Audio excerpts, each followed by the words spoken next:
Study में आपका स्वागत है। तो चलिए फ्रेंड्स, नेक्स्ट सीरीज़ को प्रॉपर तरीके से स्टार्ट करने वाले हैं। जो बचे हुए क्वेश्चंस हैं उनको बड़े ध्यानपूर्वक और अच्छे से करेंगे, ठीक है। तो चलिए, जिन स्टूडेंट्स ने हमारा चैनल अभी भी सब्सक्राइब नहीं किया है तो वो सब्सक्राइब करके बेल बटन को प्रेस कर लें, जिससे मैं कोई भी वीडियो अपलोड करूँ तो उसका नोटिफिकेशन आपको सबसे पहले मिल सके। प्लीज़ सब्सक्राइब करना ना भूलें। तो चलिए फर्स्ट क्वेश्चन पर चलते हैं।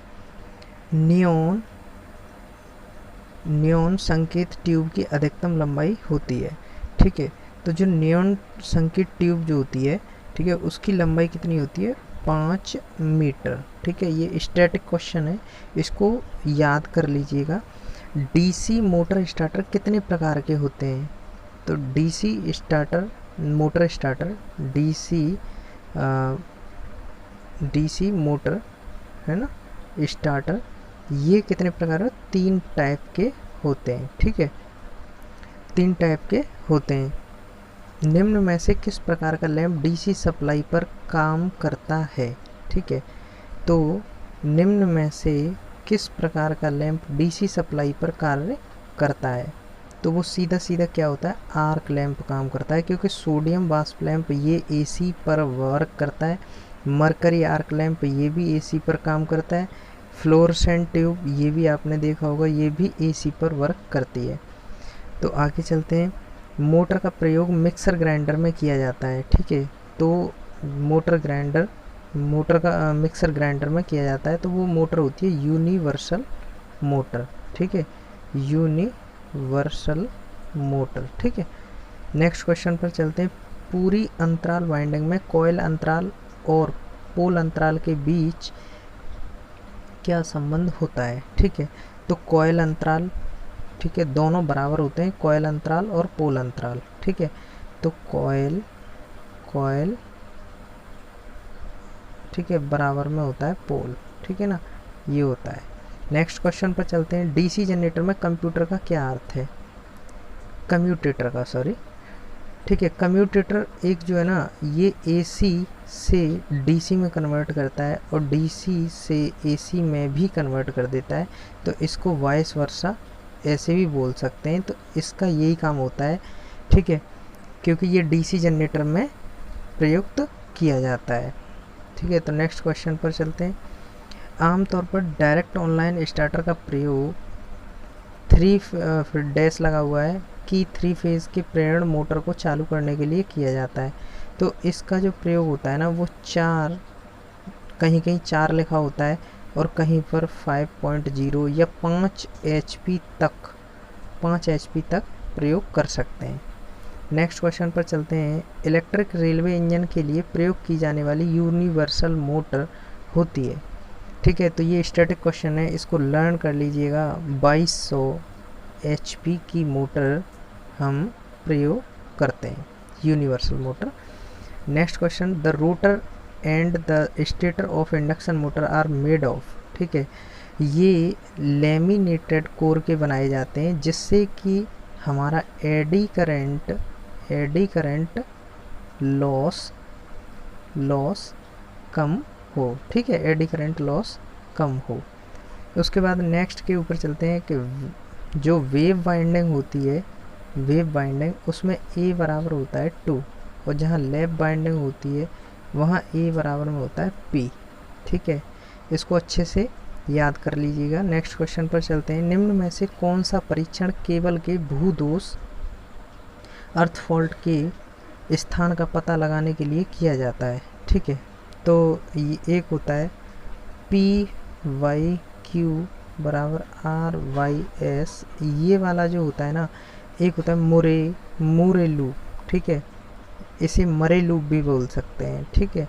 तो मुरे, और एक होता है वार्ले लूप, ठीक है, वार्ले लूप। तो ये दोनों लूप जो है ना, ये अर्थ टेस्टिंग के लिए प्रयोग किए जाते हैं। नेक्स्ट क्वेश्चन पर चलते हैं। कम्यूटेटर खंड को इंसुलेट करने के लिए निम्न में से किस सामग्री का प्रयोग किया जाता है?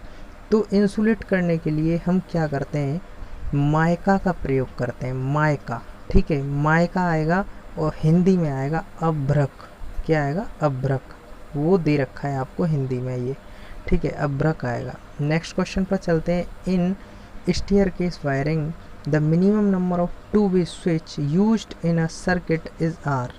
ठीक है, तो इसका सीधा सीधा ऑप्शन होगा 2। ठीक है, नेक्स्ट क्वेश्चन पर चलते हैं। फ्यूज तार में, ठीक है, फ्यूज तार में निम्न प्रतिरोधकता, ठीक है, मतलब लो रेजिस्टेंस, लो रेजिस्टेंस और लो क्या होता है, मेल्टिंग पॉइंट होता है। ठीक है, तो नेक्स्ट क्वेश्चन पर चलते हैं। BH वक्र में B का प्रतिनिधित्व करता है। B होता है चुंबकीय क्षेत्र, ठीक है, जिसे बोलते हैं फ्लक्स डेंसिटी। ठीक है, फ्लक्स डेंसिटी, ठीक है ना, इसे क्या बोलते हैं, फ्लक्स डेंसिटी, जो B होता है। नेक्स्ट क्वेश्चन पर चलते हैं। तार के मानक गेज की सीमा होती है। तार के मानक गेज की जो स्टैंडर्ड वायर होता है, उसका स्टैंडर्ड वायर होता है, उसका 0 to 36 SWG होता है। ठीक है, नेक्स्ट क्वेश्चन पर चलते हैं। Generally what type of winding is used in a single phase motor. ठीक है, तो जो सिंगल फेज मोटर होती है उसमें किस तरीके की वाइंडिंग का प्रयोग किया जाता है, तो उसमें सीधा ये होगा नहीं, डायमंड टाइप होगा नहीं, चेन टाइप होगा नहीं, सीधा कॉन्सेंट्रिक टाइप, ठीक है, कॉन्सेंट्रिक टाइप होता है, वाइंडिंग प्रयोग की जाती है। नेक्स्ट क्वेश्चन पर चलते हैं। तांबे कॉपर की परमाणु संख्या क्या होगी। तांबा या Cu की परमाणु संख्या 29 होती है, ये सभी को पता होगा। नेक्स्ट क्वेश्चन पर चलते हैं। एक पूर्ण लोड वाले ट्रांसफार्मर में तांबे का 1000 वाट, ठीक है, उसके बाद में आधे लोड पर 6 की गणना करें, तो आधे लोड की अगर बात करता है तो 1/2 का स्क्वायर इंटू में 1000 करेंगे, तो ये कितना हो जाएगा, 1/4 इंटू में ये हो जाएगा तुम्हारा 1000, और टोटल करेंगे इसको तो 250 वाट हो जाएगा। तो आंसर हमारा ये वाला राइट है। ठीक है, ये वाला हमारा राइट है। नेक्स्ट क्वेश्चन पर चलते हैं। केबल के जोड़ों के लिए पकड़ लंग्स किस सामग्री से बने होते हैं। ठीक है, केबल के जोड़ों के लिए पकड़ मतलब ऐसे जिन्हें बोलते हैं थिम्बल बोलते हैं, इस तरीके से इसमें केबल फंसाई जाती है और इसको मतलब जॉइंट कर दिया जाता है, और ये यहाँ पर नट जो लगाया जाता है, ये थिम्बल बने किसके होते हैं, तो ये थिम्बल एल्यूमिनियम के बने होते हैं। ठीक है, नेक्स्ट क्वेश्चन पर चलते हैं। जलावृत विद्युत धारा एडी करंट की विशेषताओं का प्रयोग। ठीक है, ये जो है एडी करंट की, ये मैंने पहले क्वेश्चन बताया था कि PMMC में हम क्या करते हैं, इसको जो है PMMC में डैम्पिंग के तौर पर हम जो एडी करंट लेते हैं। ठीक है, एडी करंट का प्रयोग करते हैं। ठीक है, तो वो हमारा मूविंग कॉयल है, ये मूविंग कॉयल मीटर में डैम्पिंग। ठीक है, नेक्स्ट